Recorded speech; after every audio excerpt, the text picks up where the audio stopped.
Saudara yang dimuliakan Allah, hidayah mahal. Hidayah itu mahal. Ada orang hidayah sifatnya temporer, musiman. Dia dapat hidayah di bulan suci Ramadan. Pakai jilbab, sholat tidak tinggal, baca Al-Quran. Ketika selesai Ramadan, selesai limit hidayahnya. Karena itu penting kita bermohon kepada Allah. Kalau ditanya bagaimana kiat-kiat agar kita bisa konsisten dalam beribadah. Tentu pertanyaan ini bukan untuk dijawab dari saya ke pemirsa. Tapi ini adalah kritik untuk diri kita masing-masing. Bahwa kami juga belum konsisten dalam beribadah. Tapi kalau ditanyakan apalah agaknya kira-kira yang membuat kita bisa konsisten dalam beribadah. Satu. Beribadah dengan niat yang murni, bening dan bersih. Orang kalau niatnya kotor di persimpangan jalan ketika dia mulai hijrah, mulai baik, mulai berubah, ada yang mengganggunya, rusak niatnya, selesai ibadahnya. Karena itu kata Imam Ali bin Abi Thalib, salah satu tanda orang yang ikhlas itu adalah pertama, yaksalu idza kana wahdah wa yanshatu idza kana finnas. Dia malas kalau sendirian, tapi kemudian dia rajin diramai orang. Ini tanda orang yang tidak ikhlas. Tanda orang yang riya, kebalikan dari ikhlas, riya. Begitu dia malas di hadapan orang, takbirnya lemas, rukuknya apa adanya, tapi di hadapan orang dia semangat, ini pertanda ini. Ini pertanda dia tidak konsisten, tidak ikhlas. Kalau sudah tidak ikhlas tidak akan konsisten. Yang kedua, kata Imam Ali bin Abi Thalib, orang ini ketika dia dipuji amalnya oleh orang lain, yazidu fil amal idza uthniya alaih. Dia lebihkan, dia tambah kuantitas amalnya. Luar biasa antum ji, memang gemar sedekah antum. Oh itu dikeluarin lagi depositnya buat sedekah. Tapi begitu dibully, dicaci, dihina, diomongin orang, dicela ibadahnya, wayanqusu idza dhum. Tapi ketika dicaci, dia mengurangi kuantitas ibadahnya. Kenapa ada orang tidak konsisten? Berkurang kuantitas ibadahnya di luar Ramadan, yang tadinya berangkat ke masjid sebelum tulu fajar, sebelum terbit fajar sudah ke masjid. Tapi kemudian selesai Ramadan, selesai tradisi itu. Ramadan dia hatam Al-Quran. Tapi ketika selesai Ramadan berkurang kuantitas bacaan tilawahnya. Boleh jadi karena niatnya tidak ikhlas, tapi mendua dari Allah Subhanahu wa ta'ala. Cara untuk kita bisa konsisten, yang pertama niat yang bening. Dari hulu hingga hilir tendensinya tidak lain dan tidak bukan illallah. Yang kedua, setelah bening niat, yang kedua adalah tadarrujan, bertahap. Nabi bersabda bahwa Allah mencintai hamba. Meskipun dia beramal kuantitasnya sedikit. Sholat sunnah tahajud 2 rakaat. Selesai. Sedekah tidak terlalu banyak. Tapi dia istiqomah dengan yang sedikit itu. Itu jauh lebih dicintai oleh Allah daripada orang yang kuantitasnya banyak tapi kualitasnya sedikit. Dia tahajud banyak rakaatnya tapi sholat subuh ketinggalan. Kuantitas tahajudnya banyak tapi kualitas yang lebih wajib dari tahajud dia sepelekan. Karena itu untuk bisa istiqomah tadarrujan, bertahap. Jangan memberatkan diri, bertahaplah. Agama ini agama yang mudah. Kalau kita ingin mentradisikan bangun malam, ihya'ul lail, menghidupkan malam-malam kita, mulailah dari sesuatu yang ringan. Tidak perlu bangun jam 1, tidak perlu bangun jam 2. Bangunlah agak-agaknya mepet mendekati subuh, biar nyenyak tidur kita, agar terbiasa kita bangun malam. Dan rakaat jangan terlalu banyak, 2, selesai.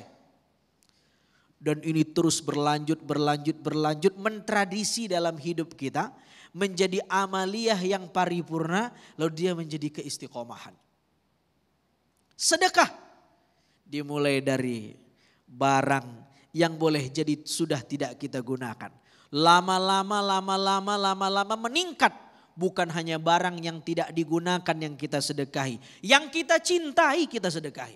Barang yang kita suka itu kita sedekahkan. Karena itu makna ihdinas siratal mustaqim bukan hanya talabul husul, bukan hanya talabud dawam, bukan hanya meminta dari yang tidak ada agar dijadikan menjadi ada, atau bukan meminta yang sudah ada agar menjadi langgeng, tapi makna ihdinas siratal mustaqim meminta hidayah agar kualitas setiap amal ibadah kita semakin hari dibantu oleh Allah, diberi inayah dan taufik oleh Allah agar terus meningkat kualitasnya. Kalau di Ramadan kemarin 1 hari 1 lembar halaman Al-Quran, di luar Ramadan ihdinas siratal mustaqim ya Allah, berikan kami hidayah ya Allah. Bagaimana hidayah yang sudah ada ini meningkat ya Allah, meningkat kuantitas bacaan Qurannya. Dia salat qiyam Ramadan sekian, ketika dia qiyamul lail di luar Ramadan meningkat jumlah rakaatnya, meningkat jumlah sedekahnya. Ini makna kita berdoa ihdinas siratal mustaqim, memohon konsistensi beribadah. Tadarrujan bertahap, niat yang bersih. Yang ketiga agar kita konsisten beribadah, yaitu bergaul dengan orang-orang yang sefrekuensi dengan kita, yang agak-agaknya orang-orang tersebut bisa mengajak kita menjadi orang yang lebih baik. Kata Nabi SAW, iltamisur rafiq qabla at-tariq wal jar qabla ad-dar. Betapa pentingnya kita memilih teman. Kata Nabi SAW, pilihlah teman sebelum Anda berjalan, pilih tetangga sebelum Anda membeli rumah. Ini konsep marketingnya konsep memilih rumah ala Nabi tuh, bayangin. Bahwa kita diajarkan tidak hanya membeli rumah, tapi membeli tetangga. Apa makna membeli tetangga? Bahwa tetangga itu mahal sekali. Kalau kita punya tetangga yang tidak baik, berpotensi kalau kita tidak kuat akan terkontaminasi dengan ketidakbaikan itu. Sehingga kata Nabi, wal jar qabla dar, pilih tetangga. Kadang-kadang kita datang ke perumahan, marketingnya menawarkan konsep perumahan dan lain-lain. Dia katakan ini bebas banjir, sudah SHM, free ini, free itu, ada fasilitas sport center, ada ini, ada itu. Luar biasa. Tapi kita lupa, ada masjidnya enggak? Ini fasilitas ruhani. Di mana ada masjid, kita akan ketemu tetangga ruhani di sana. Ketika kita punya tetangga ruhani, maka inilah teman yang tepat untuk dijadikan, kata anak sekarang, besti yang sesungguhnya. Besti yang sesungguhnya. Besti yang sefrekuensi, yang membuat kita taqarrub ilallah, makin dekat sama Allah. Qurbah, makin dekat sama Allah Subhanahu wa taala. Tadarrujan, cari teman yang baik. Lalu kemudian niat yang ikhlas. Yang keempat agar kita konsistensi adalah memperbanyak doa. Doa itu penting. Hidayah itu banyak macamnya. Hidayah itu hak prerogatif Allah. Wewenang Allah. Kata ulama hidayah ada 5. Ada hidayatul wujdan. Hidayah yang bersifat bawaan sejak lahir. Bayi ketika dia lapar, dia memberi alarm kepada ibunya dengan tangisan. Siapa yang kasih hidayah kepada bayi itu untuk cara meminta makan dengan tangisan, padahal dia baru landing keluar dari rahim ibunya.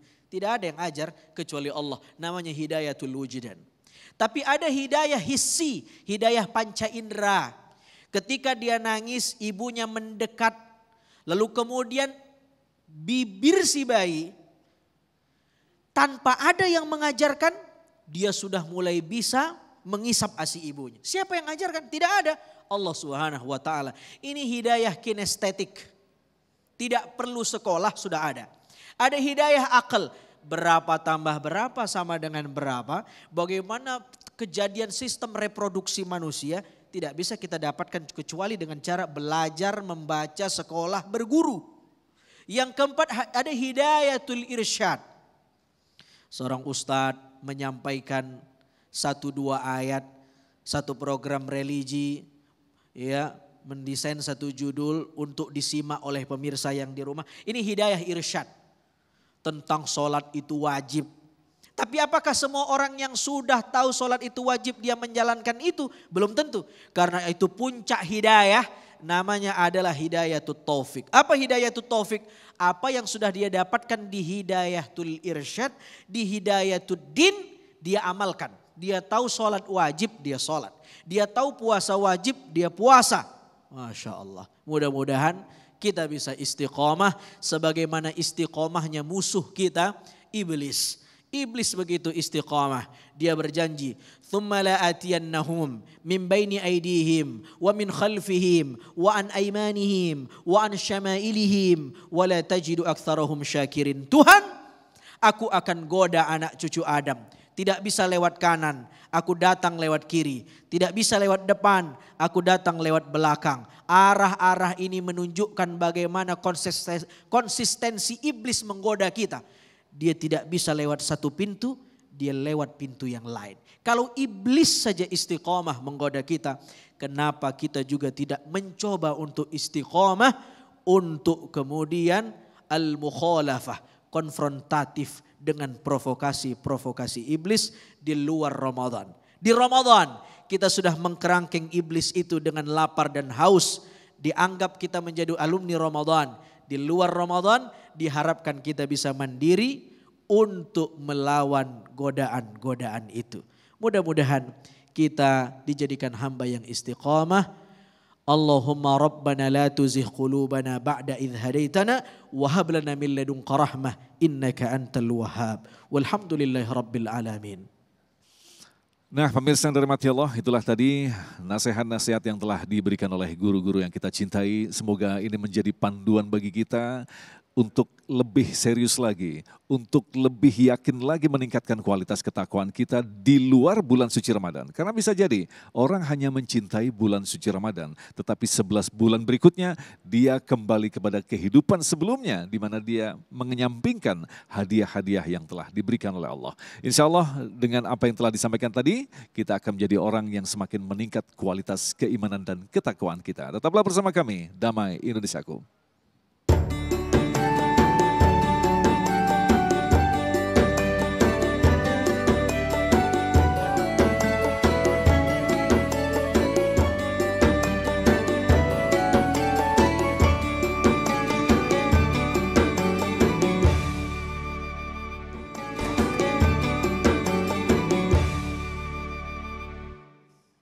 Demikian pemirsa yang dirahmati Allah, Damai Indonesiaku untuk kesempatan kali ini mudah-mudahan akan memberikan manfaat bagi kita semua.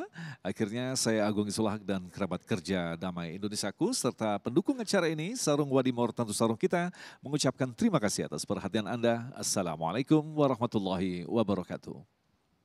Baik, jamaah yang dimuliakan oleh Allah Subhanahu wa taala, pemirsa TV One di mana saja berada, marilah kita berdoa kepada Allah agar Allah menerima seluruh amal ibadah kita di bulan Ramadan. Allah mengampuni dosa-dosa kita yang besar, yang kecil, yang tak terhingga. Dan juga Allah bahagiakan kita dunia dan akhirat. Allah jadikan keluarga kita sakinah, mawaddah, warahmah, turunan soleh dan solehah. Astaghfirullahaladzim. Alhamdulillah Rabbil Alamin. Hamda yuafi na'mahu wa yukafiu mazidah. Ya Rabbana lakal hamdu yanbaghi li jalalika wajhika azim sultanik. Allahumma salli ala Sayyidina Muhammad wa ala ali Sayyidina Muhammad.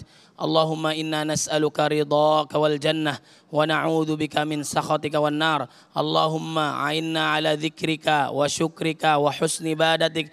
Ya muqallibal qulub, sabbit qulubana ala dinik. Ya musarrifal qulub, sarrif qulubana ala ta'atik. اللهم تقبل منا صلاتنا وصيامنا وقيامنا وركوعنا وسجودنا وتعبدنا وتخشعنا وتمم تقصيرنا يا الله يا رب العالمين. اللهم اجعلنا وأهلنا من أهل القرآن حفظه الذين هم أهلك وخاصتك اللهم اجعل أولادنا أولادا صالحين حافظين للقرآن والسنة فقهاء في الدين مباركا حياتهم في الدنيا والآخرة ربنا هب لنا من الصالحين ربنا هب لنا من لدنك ذرية طيبة إنك سميع الدعاء ربنا هب لنا من أزواجنا وذرياتنا قرة أعين واجعلنا للمتقين إماما اللهم إنا نعوذ بك من البرص والجنون والجزام والقران ومكرن من سيء الأسقام اللهم ادفع عنا الغلاء والبلاء والوباء والفحشاء والمنكر والسيوف المختلفة والشدائد والمحن والفتن والطاعون ما ظهر منها وما بطن عن بلدنا هذا خاصة وعن بلدان المسلمين عامة إنك على كل شيء قدير ربنا اغفر لنا ولوالدينا وارحمهم كما ربونا صغارا ربنا آتنا في الدنيا حسنة وفي الآخرة حسنة وقنا عذاب النار سبحان ربك رب العزة عما يصفون سلام على المرسلين والحمد لله رب العالمين السلام عليكم ورحمة الله وبركاته.